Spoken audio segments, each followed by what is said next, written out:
Welcome to Bible Q&A with John MacArthur. This is Denny Nugent taking you to the book of Matthew for today's question. If you spend any time in Matthew, you're going to see the phrase kingdom of heaven everywhere. It appears more than 30 times.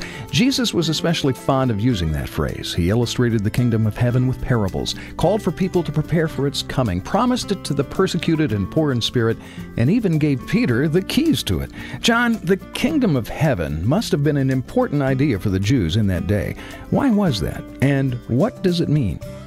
Well, the kingdom of heaven is a parallel term to the kingdom of God. In the past, there have been people who thought that the kingdom of heaven and the kingdom of God were two different things. No.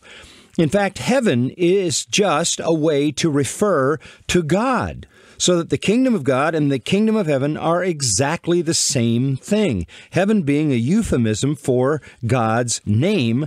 And why does Matthew use it? Because it accommodates the sensitivities of Jewish readers who didn't like to speak the name of God because they thought it was too holy.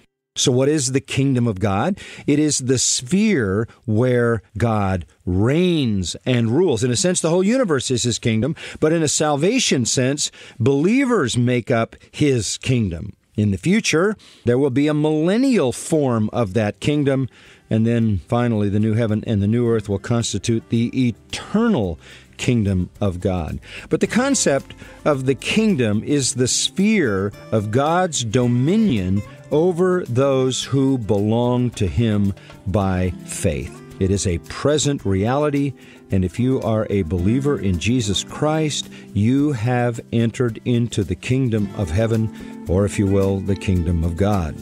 Thanks for listening to Bible Q&A with John MacArthur. For more in-depth teaching from Matthew, visit MacArthurCommentaries.com.